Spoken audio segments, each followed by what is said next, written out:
Calvin. Hi, Todd. How are you? How's it going? Thanks for being here. Really appreciate it. You got a flower behind your ear. Oh, I do, yeah.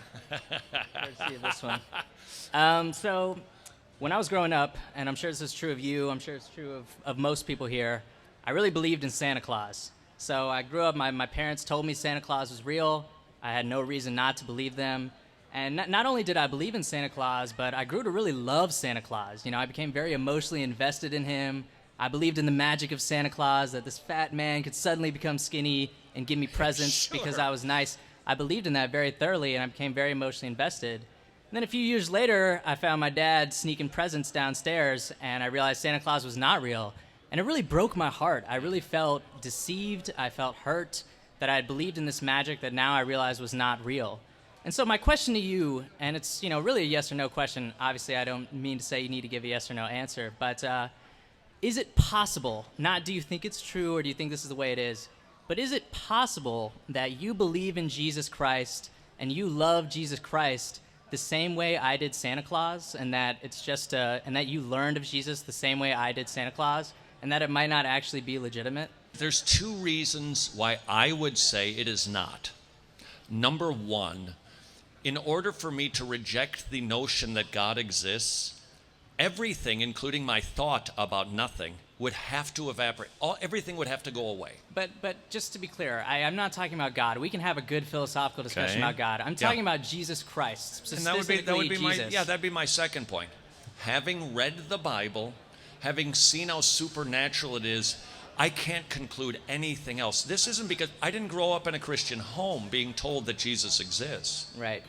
How did you grow up? I'm just curious. I don't know about your past. So. Yeah, no, I didn't grow up in a Christian home. I didn't go to church until I was in 8th grade. Sure. When my mother married her third husband, he took us to church.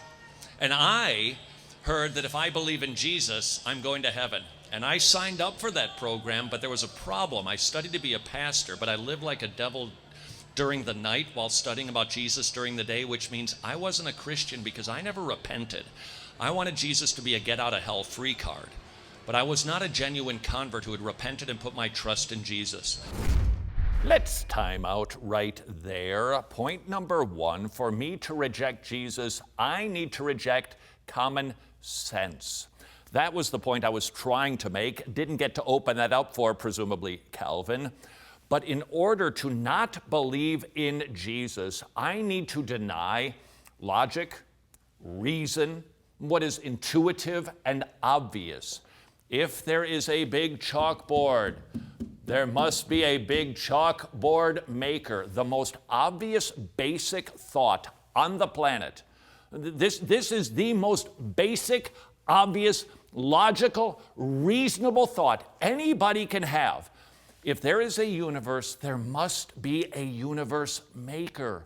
Therefore, for me to reject the notion that Jesus Christ exists, I need to stop thinking logically. But then I tried to move into point number two. I wanted to bring him into the pages of the Bible. So let's time out.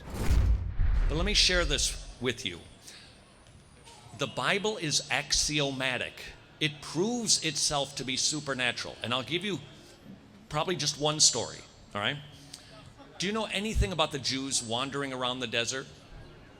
Sure. They're out in the desert, and in Exodus 15, the Jews complain, we don't have any water, God provides water. Exodus 17, 2 chapters later, they complain that they don't have any water. And this time, Moses says, why do you keep complaining, not against me, but against God? So God instructed Moses to set up a courtroom. So for the sake of this picture, y'all are the Jewish people who are murmurers and complaining that God is not being kind. I'm going to answer your question, dude.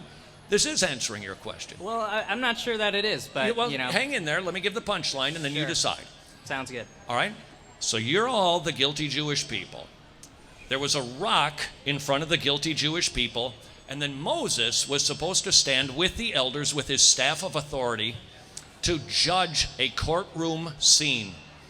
And here's what you've got. You've got the guilty people accusing God, who's the innocent one, who put himself into the criminal's dock, and he instructs Moses to take your staff of authority and crush the rock while God's presence was on that rock.